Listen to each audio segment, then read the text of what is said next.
സപ്തമാതൃക്കളിൽ ഒരാളായ വരാഹി ദേവിയെക്കുറിച്ച് നിങ്ങൾക്കറിയാമോ? ശ്രീ പഞ്ചമി ദേവി എന്ന പേരിലും വരാഹിയമ്മ അറിയപ്പെടുന്നു.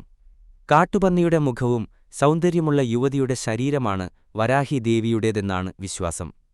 ഭയം, വിഷമം, തടസ്സം തുടങ്ങിയ ബുദ്ധിമുട്ടുകൾ നേരിടുന്നവർക്ക് എപ്പോഴും അഭയമാണ് ശ്രീ വരാഹി ദേവി. പൂർണ്ണ മനസ്സോടെ പ്രാർത്ഥിച്ചാൽ ദേവി തന്റെ ഭക്തന്റെ എല്ലാ ആഗ്രഹങ്ങളും നിറവേറ്റും എന്നാണ് വിശ്വാസം. സപ്തമാതാക്കളുടെ പ്രതിഷ്ഠയുള്ള പല ഭഗവതി ക്ഷേത്രങ്ങളിലും വരാഹി പ്രതിഷ്ഠ കാണാം. കൊടുങ്ങല്ലൂർ ഭഗവതി ക്ഷേത്രത്തിൽ ഭഗവതിയുടെ ശ്രീകോവിന്റെ തുടർച്ചയായി സപ്തമാതാക്കളുടെ പ്രതിഷ്ഠ കാണാം. ഇതിൽ വാരാഹി ദേവിയുമുണ്ട്. മലപ്പുറം അങ്ങാടിപ്പുറം തിരുമാന്ധാംകുന്ന് ഭഗവതി ക്ഷേത്രത്തിൽ ഭഗവതിയുടെ ശ്രീകോവിലിൽ സപ്തമാതാക്കളുടെ കൂട്ടത്തിൽ വരാഹി പ്രതിഷ്ഠയുണ്ട്. കണ്ണൂർ മാടായിക്കാവ് ഭഗവതി ക്ഷേത്രത്തിൽ സപ്തമാതാക്കളുടെ കൂട്ടത്തിൽ വരാഹി പ്രതിഷ്ഠ കാണാം.